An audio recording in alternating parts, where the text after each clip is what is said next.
So if you have ADHD, chances are you've tried to read in the past, and chances are you've wanted to get into the habit of reading, but you've kept failing every single time. And you've always wondered why, and you've always wondered, why can't I just pick up a book, read it, gain the knowledge, and get successful at reading?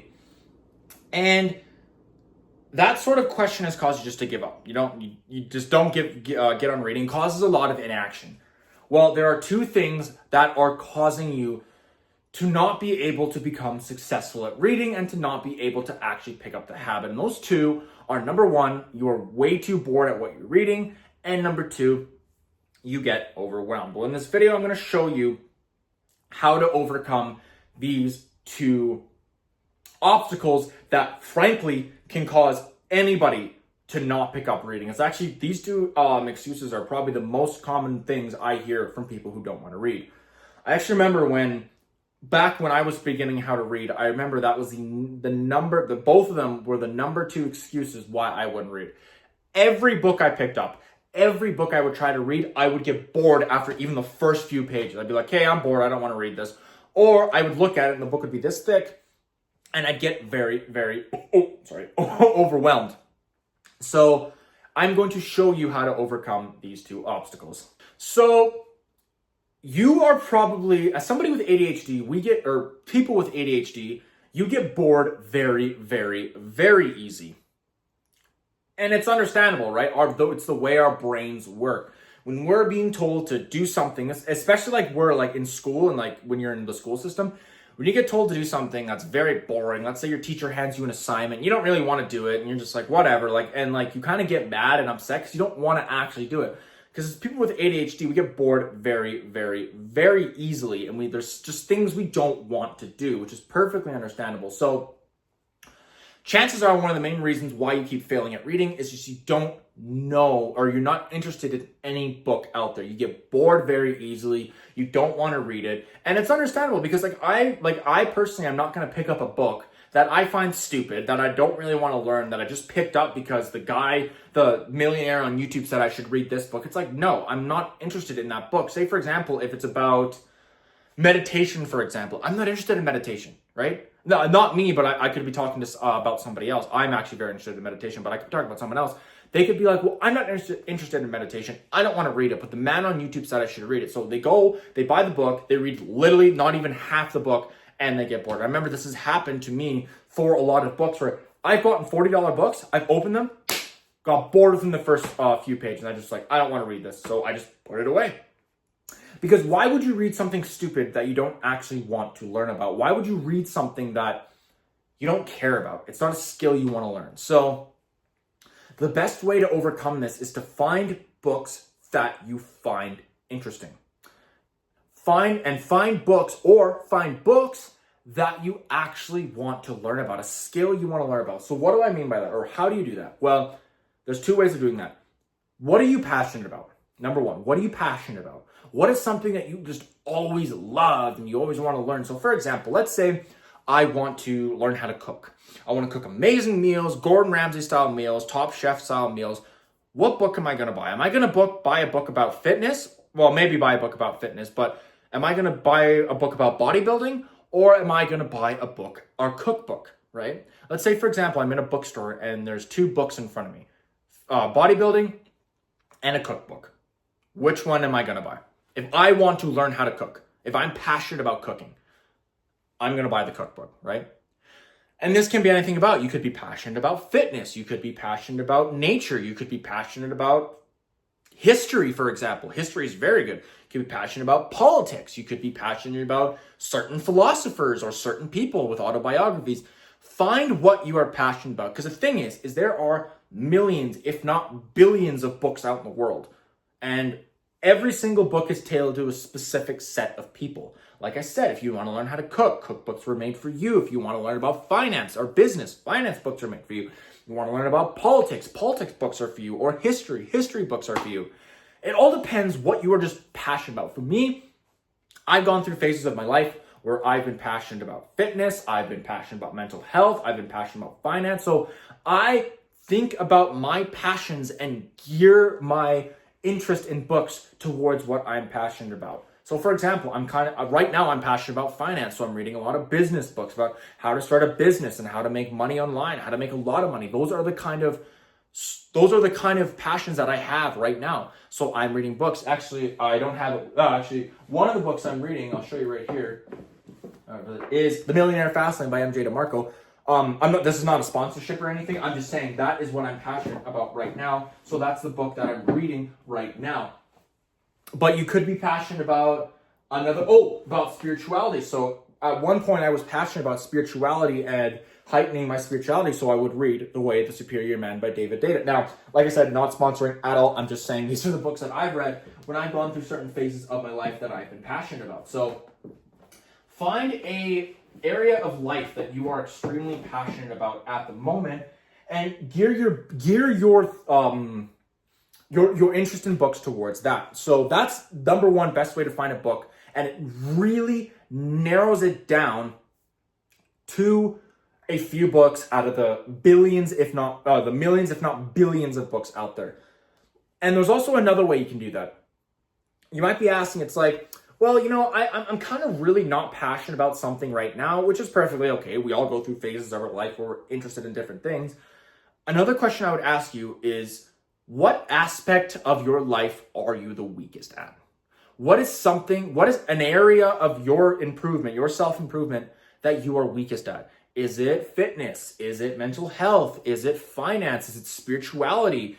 Is it cooking, for example? You want to learn a skill. If you can't find what you're passionate at the moment, which is perfectly okay, find an area of life that you are the weakest at. So for example, let's say you want to get into fitness and you want to become a bodybuilder. Would you buy a book about cooking or bodybuilding? Let's say for example, you are like a master cook. Let's say you're really good. Let's say you're like Gordon Ramsay level of cook, right? You're not going to buy a stupid cookbook if you want to learn about fitness. You're going to look to yourself and be like, well, I'm kind of weak at fitness, so I'm going to buy a book about fitness. So you go buy a book about fitness or bodybuilding, and if that's a skill that you want to learn, you are going to get really dug in and deep, because it sounds weird, but the way your brain's going to work is if you learn skill, like for example, I'm going to give another example. Let's say you open up the cookbook. You know every recipe that's in there. You're just skimming through it like, yeah, I know that one. Yeah, I know how to do that one. Your brain's not going to get excited, and your brain is literally going to kick into ADHD mode, where it's just going to throw all that away because we already know that. Why are we learning that? We're going to throw it all away. So when you buy a book, let's say for example, you're weak at fitness and you buy a book about fitness, you're going to open that book and you're going to be like, wow, your brain is actually going to start to get fired up because you're absorbing all this knowledge. I actually remember this. When I read my first ever book about finance, which was The Millionaire Fastlane, no sponsor by the way, The Millionaire Fastlane by MJ DeMarco, I was weak at finance. I didn't have very much money. I wanted to start a business. I wanted to know how to be an entrepreneur. So as I went through that book, I was literally excited. I remember this was one of the first books that I actually sat down and read for hours, because I was just so in depth. I wasn't passionate about money in a sense, my whole life I've wanted to learn about money.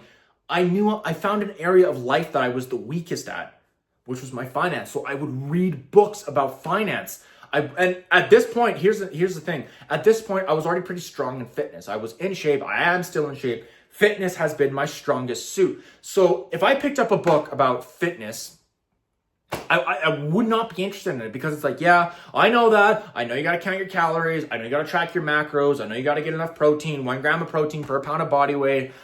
I know you got to do this exercise, and there's powerlifting and bodybuilding and all that. And there's high intensity and low intensity. I knew all that already. So I would read that book and I would be bored. But I read a book about finance and my brain was immediately hooked. And that was because I was learning a skill that I was weakest at. And that caused my brain to get excited and stopped the ADHD thoughts from just distracting me and throwing me somewhere else. So one of the best ways is to find a book or a book that you are passionate about, like I said, whether it be fitness, mental health, spirituality, politics, history, whatever. Get into that. That'll really narrow it down. And if you can't really find what you're passionate about, find an area of life that you are the weakest at. Like I said, whether it's finance, fitness, spirituality, mental health, whatever it might be, cooking, whatever it might be.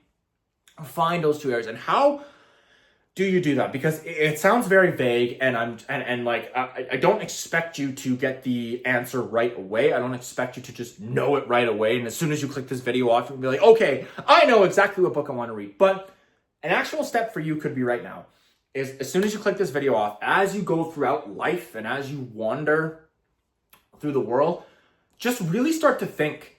Just like, how you have just like random thoughts, or like, say for example, you're walking outside or you're walking in your house and you start to get like just random thoughts, and like your mind's wandering and you're randomly thinking. Start thinking about what you are really, really passionate about, or what you are really, really weakest at in terms of skill. And like I said, I did that with the finance book I just mentioned. I would go throughout life and I was like, what am I the weakest at? What is one skill that I'm the weakest at? And as I would walk through life, I'd be like, you know what? It's finance. I should pick up a finance book. That's how I picked that book up. I just walked throughout life just thinking. And in terms of the passion, I remember like this was like a year and a half ago-ish. I was just working one day and I was like, you know what? Like, I'm kind of excited. Like, I kind of want to build up my spirituality and become more spiritual and become more like whole and fulfilled. So I looked up spirituality books, more specifically geared for men, because I know spirituality can be different for both men and women. So I found a book that was specifically geared for men, and that was The Way of the Superior Man by David Data. Yes. So as you go throughout life, just think about, what am I passionate about, or what skill in life am I the weakest at? So so for example, let's say you get a book. Let's say you did the habit, you walked throughout life, you found out what you're passionate about. Let's say, for example, it's the same as me, finance. You're like, okay, well, I want to make more money. I want to become financially free. I want to start a business and set myself free and set my family free. So let's say you pick up a finance or a business book and you have it in your hand and you're reading it.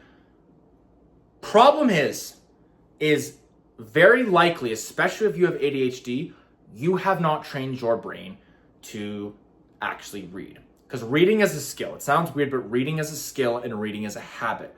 And like most habits and like most skills, you have to build them up over time through small actions. So let's say you pick up the book, and I was like this too. I was like this as well.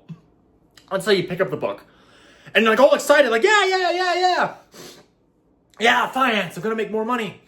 And you read it and you sit down in your bedroom and you're just going through, you're like, okay, so this is it. Okay, so this, okay, so this is a method I could do. Oh, so this is an extra step, And let's say, for example, you finish the entire book in 2 days. You did not train your brain. Like, you may have that like initial boost of motivation. Your brain is now fried. Your brain is now fried. You are fatigued. And because of that, you're going to feel so bad. You're going to feel down, and you're going to think, literally, you're going to think in your brain like, man, that was so difficult. I don't ever want to do that again. On top of that, guarantee if you do this, you aren't even going to remember half of what you read in that book. So on top of you frying your brain, not wanting to read again, you are now on top of that, you're now not going to remember a single thing in that book. So what was the point in you spending 2 days reading that book? That is because you haven't trained your brain to read. Think about it like this. And this is a perfect example. If you go to the gym, you notice the New Year's resolution people. The people that are like, oh yes, new year, new me. It's 2026 and I'm going to hit the gym and get in shape and finally live my best life. Yeah, so January 1st, they hit the gym. They go to the gym and they're doing really intense workouts every single day, 7 days a week for like 2 hours a day, because they're like, yeah, this is what the high level bodybuilders like Dwayne Johnson do. Like, oh yeah, train 8 hours a day. If I want to be like him, I have to do that. Never mind the fact that Dwayne Johnson and all these athletes have been training for years, if not decades. That's why they can train 8 hours a day. But regardless, they get like really pumped up and really excited, really hyped. And they're like, yeah, like 7 days a week. Within a month, if not sooner, they're gone. Why? Because they fried their bodies and fried their brains, and they're now sitting at home like, I don't ever want to do this again. And you know what's crazy? On top of them now having that physical and mental fatigue of, I don't ever want to do this again, They didn't even make any gains. Because here's the thing with weightlifting. You gotta have, like, I bodybuild. You have to not only do it right, you also need to allow time for your muscles to grow. So by going every day and consistently straining your muscles, you're gonna make little to no gains. So when you have this, like, I'm gonna call it the New Year's resolution type mindset, you're gonna make no progress in any of your goals, and you're never gonna want to do them again because you fried your brain mentally. And if you like did fitness, for example, you fried your body. You need to start small. This is the best way to get into the habit of reading and the best way to get into any habit, frankly. You need to start small. So this is what I did. Instead of diving in and going gun-ho into the book you just picked up that you're all hyped about, I want you to do this. I want you to start with one chapter every single day. Okay, just one chapter. And you know what? If you can't do that without your brain being fried, perfectly understandable and perfectly okay. Start with even 5 pages. Start with 1 page. Start with a sentence, a paragraph if it's that bad. And there's no shame in that. That's fine. I was in that same position. You need to start small. Start with 1 chapter every single day. And then once you feel more comfortable with reading 1 chapter, start with 1.5 chapters every single day. And then 2 chapters every single day. And here's the thing with that. If you start with that, I gotta take it slow mentality because I'm a newbie to this skill, you will make more progress as if you just went gun-ho and read the book. Sure, it may take a little bit longer for you to finish your first book, fine, whatever, right? But it's gonna be so much better and you're gonna feel so much more accomplished and you're gonna wanna keep reading because you made it enjoyable for your brain and now you're remembering what you actually learned. So you need to start small. Start with 1 chapter every day or 5 pages every day or 1 page every day, whatever you feel comfortable with, and build that on. I built myself to the point where, yeah, I can read a whole book in 2 days, but I had to build myself to that point. I didn't do that. I actually tried to do that when I first started reading and I failed. And funny enough, this caused me not want to read for months. I took so much in action because I didn't have the I need to start slow mindset. Now I'm able to build myself up to a point where, yeah, I can read not any book, because obviously there's some books that are this thick, but most books within 2 to 3 days if I really sit down and actually read it. So bottom line is this: the 2 best ways, or the 2 reasons why you keep failing at reading, you're not finding a book you're interested in, and you're diving off the deep end when you're reading a book instead of starting slow. So try these 2 tactics and I guarantee you'll be more successful at reading than you ever had in the past.